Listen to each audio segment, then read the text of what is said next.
Hello guys, welcome back. അപ്പോൾ നമ്മുടെ ചാനലിന്റെ അഞ്ചാമത്തെ ലോങ് വീഡിയോ ആണിത്. ആൻഡ് ഇന്ന് നമ്മൾ ചെയ്യാൻ പോണത് എന്താണെന്ന് വെച്ചാൽ ഈ ഒരു ക്യൂട്ട് ആൻഡ് കോക്കറ്റ് തീംഡ് ആയിട്ടുള്ള ഒരു മിനി നോട്ട്ബുക്ക് ആണ്. മിനി നോട്ട്ബുക്ക് എന്ന് പറഞ്ഞാൽ ചുമ്മാ തട്ടിക്കൂട്ടി പശ തേച്ചെടുത്ത ഒരു നോട്ട്ബുക്ക് ഒന്നും അല്ല. നമ്മൾ ഈ നോട്ട്ബുക്ക് എങ്ങനെ ബൈൻഡ് ചെയ്യണം എന്നുള്ള സിമ്പിൾ ട്യൂട്ടോറിയലും കൂടെ ആഡ് ചെയ്തിട്ടുണ്ട്. അപ്പോൾ നമുക്ക് നേരെ എങ്ങനെ ഉണ്ടാക്കുക എന്നുള്ളത് നോക്കാം. അപ്പോൾ ഫസ്റ്റ് പേജസിന് വേണ്ടിയിട്ട് ഞാൻ A4 ഷീറ്റ് എടുത്തിട്ടുള്ളത്. രാവിലെ തന്നെ ഞാൻ ഓടിപ്പോയി ഒരു ബണ്ടിൽ പേപ്പറൊക്കെ വാങ്ങിച്ചിട്ട് വന്നതാണ്. അപ്പോൾ A4 ഷീറ്റ് ഒന്നും ഇല്ല എന്ന് പറഞ്ഞു കഴിഞ്ഞാൽ ജസ്റ്റ് നമ്മുടെ നോട്ട്ബുക്ക് പേജസ് യൂസ് ചെയ്താലും മതി. ഞാനിത് ഏകദേശം ഒരു പാം സൈസ്ഡ് ആയിട്ടുള്ള ഒരു മിനി നോട്ട്ബുക്ക് ആയിട്ടാണ് ഉദ്ദേശിക്കുന്നത്. അപ്പോൾ അതിന് വേണ്ടി ഞാൻ ഫസ്റ്റ് ഈ A4 ഷീറ്റ് രണ്ടായിട്ട് മടക്കുന്നുണ്ട്. അതിനെ ഒന്നുകൂടെ രണ്ടാക്കി മടക്കുമ്പോഴാണ് നമ്മുടെ പേജസ് റെഡി ആവുന്നത്. അപ്പോൾ ഇതുപോലെയാണ് ഞാൻ ഉദ്ദേശിക്കുന്നത്. അപ്പോൾ നമ്മുടെ A4 ഷീറ്റ് എടുക്കുക, രണ്ടാക്കി മടക്കുക. ഈ മടക്കിയ ഭാഗത്ത് തെർമോകോൾ കട്ടർ യൂസ് ചെയ്ത് കട്ട് ചെയ്ത് കഴിഞ്ഞാൽ നമുക്ക് A4 ഷീറ്റ് രണ്ടായിട്ട് കിട്ടും. അപ്പോൾ അതിനുശേഷം നമുക്ക് കിട്ടിയ പീസ് ഒന്നുകൂടെ പകുതിയാക്കി മടക്കി കഴിഞ്ഞാൽ നമ്മുടെ പേജസ് റെഡിയായി. ഇതേപോലെ തന്നെ എല്ലാത്തിലും ഒന്ന് ചെയ്തെടുക്കുക.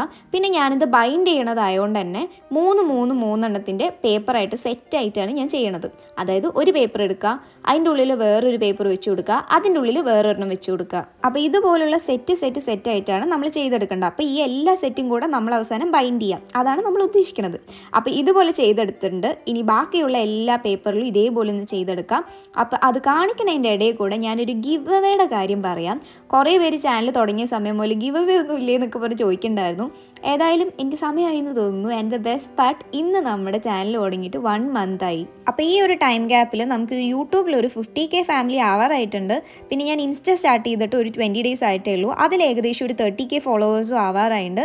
അപ്പോൾ ഞാൻ 2 ഗിവ് അവേ ആണ് പ്ലാൻ ചെയ്യുന്നത്. ഒന്ന് ഇൻസ്റ്റാഗ്രാം ബേസ്ഡും ഒന്ന് യൂട്യൂബ് ബേസ്ഡും ആണ്. അപ്പോൾ ഇൻസ്റ്റാഗ്രാമിലുള്ള ഗിവ് അവേയിൽ ഞാനും വേറൊരു പേജും കൂടെ കൊളാബ് ചെയ്തൊരു ഗിവ് അവേ ആയിരിക്കും. അതിൽ 2 വിന്നേഴ്സിനെ സെലക്ട് ചെയ്യും. 2 വിന്നേഴ്സിനും ഒരു പ്രൈസ് ഉണ്ടാവും.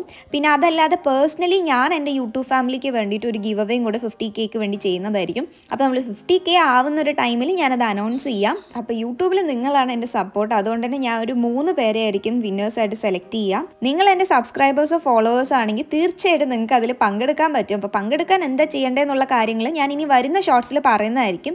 അപ്പോൾ ഷോർട്സ് ഒന്നും മിസ് ചെയ്യാതെ കാണാം. ആൻഡ് ഞാൻ പറഞ്ഞില്ല എന്ന് വേണ്ട, സത്യമായിട്ടും ഗിഫ്റ്റ്സ് ഒക്കെ നല്ല അടിപൊളി ഗിഫ്റ്റ്സ് ആണ്. അപ്പോൾ ഓക്കെ, ഗിവ് അവേ സമയത്ത് കാണാം. നിങ്ങൾ എക്സൈറ്റഡ് ആണോ എന്നുള്ളതൊക്കെ ഒന്ന് കമൻസിൽ പറയാം. അപ്പോൾ പറഞ്ഞു വന്ന സമയത്ത് ഏതായാലും നമ്മുടെ പേജസ് ഒക്കെ റെഡി ആയിട്ടുണ്ട്. അപ്പോൾ ഇതുപോലെയാണ് പേജസ് ഉള്ളത്. തലേ ദിവസം തന്നെ ഞാൻ ബാക്കിയുള്ള പേജസ് ഒക്കെ ചെയ്തെടുത്തിട്ടുണ്ടായിരുന്നു. ഇനി 2 കൂടെ ഒന്ന് കമ്പൈൻ ചെയ്ത് നല്ല രീതിയിലൊന്ന് പ്രസ് ചെയ്യുക. കാരണം എന്താണെന്ന് വെച്ച് കഴിഞ്ഞാൽ ഈ ഒരു താഴെ കാണുന്ന ഭാഗം ഞാൻ ഇന്നലെ ചെയ്തു വെച്ചതും ഈ മുകളിലുള്ളത് നമ്മളിപ്പോൾ ചെയ്ത് കാണും. രണ്ടിൻ്റെ ഒരു ഡിഫറൻസ് കണ്ടോ, നല്ല രീതിയിൽ ഫ്ലാറ്റ് ആയിട്ടിരിക്കണം. അപ്പോൾ അതുപോലെ കിട്ടാനായിട്ട് നമുക്ക് നല്ല രീതിയിലൊന്ന് പ്രസ് ചെയ്ത് കൊടുക്കാം. അപ്പോൾ ബൈൻഡിങ്ങിന് മുമ്പേ ഞാനൊരു കാര്യം പറയാം. നിങ്ങൾക്ക് ബൈൻഡിങ് ചെയ്യേണ്ട വയ്യാന്നാണെന്ന് വെച്ച് കഴിഞ്ഞാൽ ഈ ഒരു ടൈമിൽ സൈഡിൽ കുറച്ച് ഫെവിക്കോൾ അപ്ലൈ ചെയ്ത് ഒന്ന് നല്ല രീതിയിൽ ഉണങ്ങാൻ വെച്ചാലും മതി. പക്ഷേ എൻ്റെ ഒരു റെക്കമെൻഡേഷനിൽ ബൈൻഡിങ് ചെയ്യണമായിരിക്കും ഏറ്റവും നല്ലത്. കാരണം കുറേ കാലം നല്ല സ്റ്റേഡി ആയിട്ട് നിൽക്കും. ബൈൻഡിങ് ചെയ്യാനായിട്ട് വളരെ എളുപ്പമാണ്. ആദ്യം തന്നെ നമുക്ക് കുറച്ച് ഹോൾസ് മാർക്ക് ചെയ്ത് കൊടുക്കണം. അതിനുവേണ്ടി ഒരു സ്കെയിൽ യൂസ് ചെയ്ത് ഈ സൈഡിൽ ഞാൻ 2 cm ഇടവിട്ടിട്ട് ഇതുപോലെ ഒന്ന് മാർക്ക് ചെയ്ത് കൊടുത്തിട്ടുണ്ട്. മാർക്ക് ചെയ്ത ആ പോയിന്റ്സിലൂടെ ഇതുപോലെ ഒന്ന് വരച്ചു കൊടുക്കുക. അതാകുമ്പോൾ എല്ലാ പേജസിലും നമുക്ക് കറക്റ്റ് ആ ഒരു പോയിന്റ് കിട്ടും. അപ്പോൾ മെഷർമെൻറ്റ് കറക്റ്റായിട്ട് എടുത്ത് പറയുകയാണെങ്കിൽ 2 cm, 5 cm, 7.5 cm, 10 cm, 13 cm ആ ഒരു രീതിയിലാണ് ഞാൻ മെഷർമെൻറ്റ് എടുത്തിട്ടുള്ളത്. ഇനി സാധാ ഒരു സൂചിയോ സേഫ്റ്റി പിന്നോ എടുക്കുക. നമ്മൾ എവിടെയാണോ പോയിന്റ്സ് ഇട്ടിട്ടുള്ളത് അവിടെ ഇതുപോലെ ഒന്ന് ഹോൾ കുത്തി കൊടുക്കുക. ശ്രദ്ധിക്കേണ്ട ഒരു കാര്യം എന്താ വെച്ചാൽ ഒരു പേജ് ചെയ്തതിന് ശേഷം അതിന് മുമ്പ് ചെയ്ത പേജ് ഒന്ന് കമ്പയർ ചെയ്ത് നോക്കുക. കറക്റ്റ് ആ ഹോളിലാണോ വെച്ചിട്ടുള്ളത് നോക്കുക. ഇനി അത് ചെയ്യേണ്ടതെന്നാണ് വെച്ച് കഴിഞ്ഞാൽ ഓരോന്നും ജസ്റ്റ് ഇതുപോലെ സ്കെയിൽ വെച്ച് നമ്മൾ എവിടെയാണോ മെഷർമെൻറ്റ് വരുന്നത് അവിടെ ഒന്ന് ഹോൾ കുത്തി കൊടുത്താൽ മതി.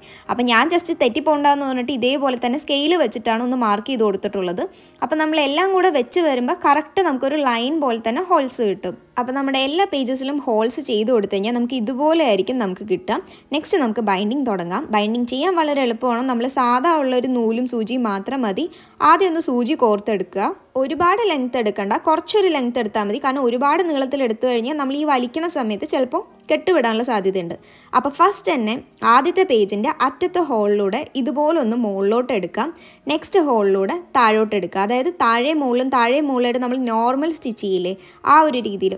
ഞാൻ ഒരുപാട് എക്സ്പ്ലെയിൻ ചെയ്യുന്നില്ല, കാരണം നിങ്ങൾക്ക് കണ്ടു കഴിയുമ്പോൾ മനസ്സിലാവും. എക്സ്പ്ലെയിൻ ചെയ്യുമ്പോഴായിരിക്കും കുറച്ചുകൂടെ കൺഫ്യൂഷൻ ഉണ്ടാവുക. ഞാൻ എന്തായാലും പറഞ്ഞുതരാം, നിങ്ങൾ കണ്ടൊന്ന് ചെയ്താൽ മതി. അപ്പോൾ ഈ കാണുന്ന രീതിയിൽ മുകളിലും താഴെയായിട്ട് എടുക്കാം. അപ്പോൾ നമുക്ക് അതുപോലെ എടുത്തു കഴിയുമ്പോൾ ഈ ഒരു രീതിയിലായിരിക്കും കിട്ടുക. അതിനുശേഷം എവിടെയാണോ സ്റ്റിച്ച് നമ്മൾ ചെയ്യാത്തത് ആ ഭാഗത്തേക്ക് വീണ്ടും ഒരു റിട്ടേൺ സ്റ്റിച്ച് ചെയ്യുക. അതായത് ഈ അറ്റം മുതൽ ആ അറ്റം വരെ സ്റ്റിച്ച് ചെയ്ത് പോവുക. ആ അറ്റത്തു നിന്ന് ഇങ്ങോട്ടേക്ക് ബാക്കിയുള്ള സ്ഥലത്ത് സ്റ്റിച്ച് ചെയ്ത് വരിക.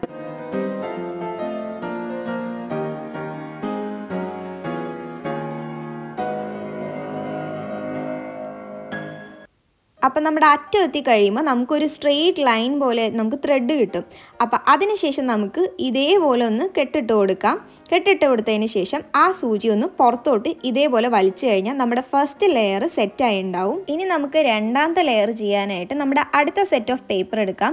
അതിൽ നമ്മളിപ്പോൾ ഫസ്റ്റ് ചെയ്ത് കൊടുത്തില്ലേ, ഫസ്റ്റ് ചെയ്ത് കൊടുത്ത സെയിം മെത്തേഡ് തന്നെ ചെയ്യാം. ഏറ്റവും അറ്റത്തൂടെ സൂചി ഇതേപോലെ ഒന്ന് എടുക്കാം. തൊട്ടപ്പുറത്ത് ഇതിലോട്ടൊന്ന് ഇൻസേർട്ട് ചെയ്യുക. പിന്നെ സൂചി കയറ്റുമ്പോൾ ശ്രദ്ധിക്കേണ്ട എന്താണെന്ന് വെച്ച് കഴിഞ്ഞാൽ നല്ല ടൈറ്റായിട്ട് തന്നെ പുള്ളി ചെയ്യുക. എന്നാലേ ഇടയിലൊന്നും സ്പേസ് ഇല്ലാതെ നമുക്ക് ക്ലീൻ ആയിട്ട് കിട്ടുള്ളൂ. അപ്പോൾ ഇതുപോലെ ഇറക്കിയതിന് ശേഷം ഇനി ശ്രദ്ധിക്കേണ്ട എന്താണെന്ന് വെച്ച് കഴിഞ്ഞാൽ നമ്മുടെ റൈറ്റ് സൈഡ് ഒരു ത്രെഡ് ഉണ്ടാവും, ലെഫ്റ്റ് സൈഡ് ഒരു ത്രെഡ് ഉണ്ടാവും. റൈറ്റ് സൈഡ് ത്രെഡിൽ കൂടെ താഴെ കൂടെ ഇതേപോലെ ഒന്ന് സൂചി കടത്തിയിട്ട് ഒന്ന് വലിച്ചെടുക്കാം.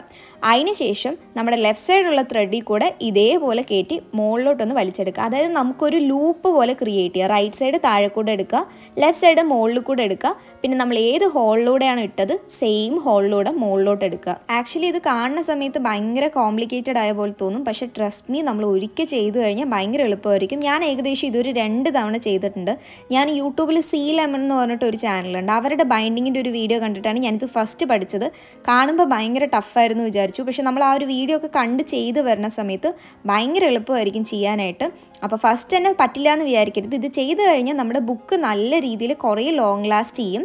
അപ്പോൾ ജസ്റ്റ് നമ്മൾ ഈ ലൂപ്പായിട്ടൊന്ന് ക്രിയേറ്റ് ചെയ്യാം. ഏറ്റവും ലാസ്റ്റ് ഹോളിൽ എത്തി കഴിയുമ്പോൾ റൈറ്റ് സൈഡ് നമുക്ക് ത്രെഡ് ഒന്നും ഉണ്ടാവില്ല, ലെഫ്റ്റ് സൈഡ് മാത്രമേ ത്രെഡ് ഉണ്ടാവുള്ളൂ. അപ്പോൾ ജസ്റ്റ് നമ്മുടെ ലെഫ്റ്റ് സൈഡിലുള്ള ത്രെഡിൻ്റെ അടി കൂടെ നമ്മൾ നേരത്തെ ചെയ്ത് കൊടുത്ത പോലെ തന്നെ ഒന്ന് ചെയ്ത് കൊടുക്കാം. നമ്മൾ അത് കഴിഞ്ഞ് കഴിഞ്ഞാൽ നമ്മൾ ആ ഹോളിലൂടെ ഉള്ളിലോട്ടായിരിക്കും എടുക്കുക. അതിന് പകരം പുതിയൊരു സെറ്റ് എടുക്കുക. ആ ഒരു സെറ്റിൻ്റെ റൈറ്റ് സൈഡ് വരുന്ന ഹോളിലൂടെ ഇതേപോലെ ഒന്ന് ഇൻസേർട്ട് ചെയ്യുക. പിന്നെ നമ്മൾ ബൈൻഡ് ചെയ്യുമ്പോൾ ശ്രദ്ധിക്കേണ്ട ഒരേ ഒരു കാര്യം എന്താണെന്ന് വെച്ച് കഴിഞ്ഞാൽ നല്ല ടൈറ്റായിട്ട് സ്ട്രിങ്സ് ഒക്കെ പുള്ളി ചെയ്യുക. അപ്പോൾ നമ്മുടെ ഫസ്റ്റും സെക്കൻഡും ലെയർ നല്ല ടൈറ്റായിട്ട് പാക്ക് ചെയ്തിരിക്കണമുണ്ടോ, ഈ ഒരു രീതിയിലാണ് നമുക്ക് ചെയ്യേണ്ടത്. അപ്പോൾ നമ്മൾ അടുത്ത ഹോളിലൂടെ പുറത്ത് ഇതേപോലെ എടുക്കാം. മൂന്നാമത്തെ കാര്യം ശ്രദ്ധിക്കേണ്ട എന്താണെന്ന് വെച്ച് കഴിഞ്ഞാൽ നമ്മൾ നേരത്തെ ഒരു ലൂപ്പ് ഇട്ടില്ലേ, ആ ഒരു ലൂപ്പിൻ്റെ അടി കൂടെ ജസ്റ്റ് ഒന്ന് സൂചി കയറ്റി എടുത്താൽ മാത്രം മതി. ഫസ്റ്റ് ലെയറിൽ നമ്മൾ റൈറ്റിൽ കൂടെ എടുത്തു, ലെഫ്റ്റിൽ കൂടെ കയറ്റി എന്ന് പറഞ്ഞപ്പോൾ നമുക്കൊരു ലൂപ്പ് കിട്ടിയിട്ടുണ്ടാവും. ആ ഒരു ലൂപ്പിൽ കൂടെ ജസ്റ്റ് ഒന്ന് പാസ് ചെയ്യുക, തിരിച്ച് അതേ ഹോളിലൂടെ ഇടുക. ഇതേ തന്നെ കണ്ടിന്യൂ ചെയ്ത് പോവുക. അത്രയേ ഉള്ളൂ. നല്ല ടൈറ്റായി പുള്ളി ചെയ്ത് കഴിഞ്ഞാൽ ഇതേപോലെ നല്ല ഒരുമിച്ച് നമുക്ക് കിട്ടും. അപ്പോൾ സെയിം പ്രോസസ്സ് കണ്ടിന്യൂ ചെയ്യാം. ഇനി ത്രെഡ് നമ്മുടെ അവസാനിക്കാറായി തോന്നി പറഞ്ഞാൽ ജസ്റ്റ് ലാസ്റ്റായിട്ടൊന്ന് കെട്ടിട്ട് കൊടുക്കുക. ആ ഒരു ഹോളിലൂടെ നമ്മുടെ സൂചി ഒന്ന് പുറത്തെടുത്ത് ആ ഒരു ത്രെഡ് ഒന്ന് കട്ട് ചെയ്ത് കളഞ്ഞാൽ മതി. ഈ ഒരു രീതിയിൽ ചെയ്തെടുത്തു കഴിഞ്ഞാൽ നമ്മുടെ പേജസ് ഒക്കെ നല്ല നീറ്റായിട്ട് നമുക്ക് കിട്ടും. ഇനി പുതിയ ത്രെഡ് കോർക്കാനായിട്ട് നമ്മൾ സാധാരണ ചെയ്യണ അതേ പ്രോസസ്സ് തന്നെ നമ്മൾ ഹോളിലൂടെ ഇൻസേർട്ട് ചെയ്യുക. നമ്മൾ എന്താണോ ചെയ്തുകൊണ്ടിരുന്നത് അതേ തന്നെ കണ്ടിന്യൂ ചെയ്തുകൊണ്ടിരിക്കുക, ഒരു വ്യത്യാസവും ഇല്ല. അപ്പോൾ എനിക്ക് പറയാനുള്ള എന്താണെന്ന് വെച്ച് കഴിഞ്ഞാൽ നമ്മൾ എന്തുകൊണ്ടാണ് ഗ്ലൂ യൂസ് ചെയ്യേണ്ടതെന്ന് പറഞ്ഞതെന്ന് വെച്ച് കഴിഞ്ഞാൽ നമ്മൾ ഗ്ലൂ യൂസ് ചെയ്യണ സമയത്ത് അറ്റത്തെ പേജസിലാണ് നമ്മൾ ഗ്ലൂ തേച്ച് കൊടുക്കുക.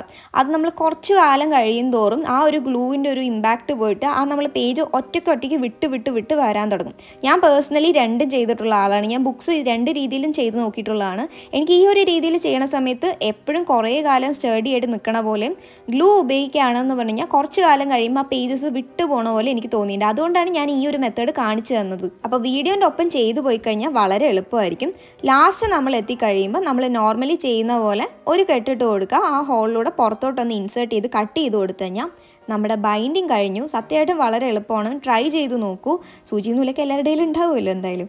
അപ്പോൾ നമ്മുടെ പേജസ് ഒക്കെ നോക്കുകയാണെന്ന് പറഞ്ഞു കഴിഞ്ഞാൽ നല്ല വൃത്തിക്ക് കിട്ടും. ടൈറ്റായിട്ട് പുള്ളി ചെയ്ത് കഴിഞ്ഞാൽ നമുക്ക് ഈ ഇടയിൽ സ്പേസ് ഒന്നും കാര്യങ്ങളൊന്നും ഉണ്ടാവില്ല. നല്ല രീതിയിൽ തന്നെ ചെയ്ത് കിട്ടും. അപ്പോൾ നമ്മുടെ ബുക്ക് സെറ്റായി. ഇനി ചെയ്യാൻ പോണ സ്റ്റെപ്പ് വളരെ ഓപ്ഷണലാണ്. ചെയ്യണമെന്ന് ഒരു നിർബന്ധമില്ല. ഞാൻ ജസ്റ്റ് ഒരു അഡീഷണൽ സെക്യൂരിറ്റി ആയിക്കോട്ടെ എന്നുള്ള രീതിയിൽ ചെയ്തതാണ്. സൈഡിൽ കുറച്ച് ഫെവിക്കോൾ തേച്ച് കൊടുക്കാം. ഇതേപോലൊരു പേപ്പർ ജസ്റ്റ് ഒന്ന് ഒട്ടിച്ചു കൊടുക്കുക. അതാകുമ്പോൾ നമ്മുടെ നൂലും ഒന്നും അനങ്ങില്ല. അതുകൊണ്ടാണ് ഞാൻ ചെയ്ത് കൊടുത്തത്. ചെയ്യണം നിർബന്ധമൊന്നുമില്ല. അപ്പോൾ നമ്മുടെ ബുക്ക് സെറ്റായി. ഇനി നമുക്ക് കവർ ഉണ്ടാക്കാം.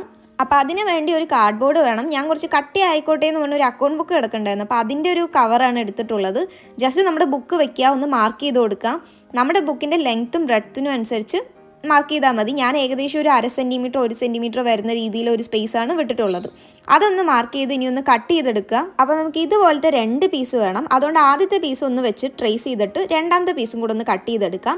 പിന്നെ നമ്മുടെ സൈഡ് നമുക്ക് വരാനായിട്ട് നമ്മുടെ ബുക്കിൻ്റെ സൈഡ് എത്രയാണോ വരുന്നത് ആ ഒരു ഭാഗം ഒന്ന് മാർക്ക് ചെയ്ത് അതിനനുസരിച്ച് ഒന്ന് കട്ട് ചെയ്തെടുക്കാം. ഞാനിത് കവർ ചെയ്യാൻ വേണ്ടിയിട്ട് ഒരു വൈറ്റ് കളർ ക്ലോത്താണ് ഉദ്ദേശിച്ചത്. അപ്പോൾ ഞാൻ അത് വെച്ച് നോക്കി കഴിഞ്ഞപ്പോൾ ഉള്ളിലെ ഡിസൈനും കാര്യങ്ങളൊക്കെ അറിയണ്ടായിരുന്നു. അപ്പോൾ അതിന് വേണ്ടി ഞാൻ ജസ്റ്റ് ഒന്ന് A4 ഷീറ്റിൽ ഒന്ന് കവർ ചെയ്തെടുക്കുന്നുണ്ട്. നിങ്ങൾ കട്ടിയുള്ള ഫാബ്രിക് ഫെവിക്കോ വല്ലതൊക്കെയാണ് യൂസ് ചെയ്യുന്നത് വെച്ച് കഴിഞ്ഞാൽ ഈ ഒരു സ്റ്റെപ്പ് വളരെ ഓപ്ഷണലാണ്. ജസ്റ്റ് ഡയറക്റ്റ് ആയിട്ടൊന്ന് A4 ഷീറ്റിലൊന്ന് കവർ ചെയ്ത് കൊടുക്കാം. അപ്പോൾ ഞാൻ ഇതുപോലത്തെ ഫാബ്രിക് ഒക്കെ ആയിരുന്നു ഉദ്ദേശിച്ചിട്ടുണ്ടായിരുന്നു. അപ്പോൾ ഇങ്ങനെ വെച്ച് നോക്കി കഴിഞ്ഞപ്പോൾ നല്ല അടിപൊളിയായിരുന്നു. അപ്പോൾ നമ്മുടെ ബുക്ക് ഏതായാലും റെഡി ആയിട്ടുണ്ട്. ഇനി നമുക്ക് അതിനെ കുറച്ചൊന്ന് ഭംഗിയാക്കാം. അപ്പോൾ അതിന് വേണ്ടിയിട്ട് ഞാൻ ഇതുപോലൊരു ഫാബ്രിക് എടുത്തിട്ടുണ്ട്. ഇനി ഈ ഫാബ്രിക് വെച്ച് നമുക്ക് നല്ല രീതിയിലൊന്ന് കവർ ചെയ്ത് കൊടുത്തു കഴിഞ്ഞാൽ നമ്മുടെ ബുക്ക് കവർ റെഡിയായി. ഫസ്റ്റ് തന്നെ ഞാൻ ഒരു കാര്യം പറയാം, ഈ ഗ്ലൂ ഗൺ ഒന്നും വേണമെന്ന് ഒരു നിർബന്ധമില്ല. ഫെവിക്കോളോ ഫെവിക്വിക്കോ എന്ത് വേണേലും യൂസ് ചെയ്യാൻ പറ്റും. ഞാൻ പെട്ടെന്ന് പണി തീർക്കാൻ വേണ്ടിയിട്ടാണ് അത് യൂസ് ചെയ്തത്. ഇനി അതില്ലാന്ന് വിചാരിച്ച് ആരും ഉണ്ടാക്കാതിരിക്കണ്ട. അപ്പോൾ ഞാൻ കടയിൽ പോയപ്പോൾ കുറച്ച് ലേസും കാര്യങ്ങളൊക്കെ വാങ്ങിച്ചിട്ടുണ്ടായിരുന്നു. എനിക്കൊരു കൊക്കറ്റ് ഇൻസ്പയർഡ് ആയിട്ടുള്ള ഒരു നോട്ട്ബുക്ക് ചെയ്യണമെന്നായിരുന്നു ഉണ്ടായിരുന്നത്. അപ്പോൾ ഞാൻ പിൻട്രസ്റ്റിൽ കുറേ ഇൻസ്പിറേഷൻ നോക്കിക്കഴിഞ്ഞപ്പോൾ ഇതേപോലെ ഉള്ളിൽ ലേസ് വെച്ചിട്ട് കുറേ നോട്ട്ബുക്സ് കണ്ടിട്ടുണ്ടായിരുന്നു. അപ്പോൾ എനിക്കത് ഭയങ്കരമായിട്ട് ഇഷ്ടമായി. അപ്പോൾ ഞാൻ അതിന് വേണ്ടിയിട്ട് ഒരു ലേസ് എടുത്തിട്ട് ഇതേപോലെ 4 സൈഡ് ഒന്ന് ഒട്ടിച്ച് കൊടുക്കുന്നുണ്ട്. നെക്സ്റ്റ് ആയിട്ട് ചെയ്യാൻ പോണ ഈ ഒരു സ്റ്റെപ്പ് എൻ്റെ ഫേവറേറ്റ് സ്റ്റെപ്പാണ്. പണ്ട് മുതലേ ഏത് നോട്ട്ബുക്ക് ഉണ്ടാക്കുകയാണെങ്കിലും ഞാൻ ഇതുപോലെ ലേസ് വെക്കുമായിരുന്നു. പ്ലീസ് ഇഗ്നോർ ദ കോഴി എൻ്റെ തത്ത. കുറേ നേരമായി ഞാൻ ഈ ഒരു ക്ലിപ്പിനെ കുറേ തവണ റെക്കോർഡ് ചെയ്യാൻ തുടങ്ങിയിട്ട്. അപ്പോൾ ഏതായാലും ഇതേപോലെ ഒരു ലേസ് വെച്ച് കൊടുക്കുക. പിന്നെ ഉള്ളിലൊരു ഭംഗിക്ക് ഞാൻ ഇതുപോലൊരു വൈറ്റ് കളർ ഫാബ്രിക് യൂസ് ചെയ്തിട്ട് ഒന്ന് ഒട്ടിച്ച് കൊടുക്കുന്നുണ്ട്.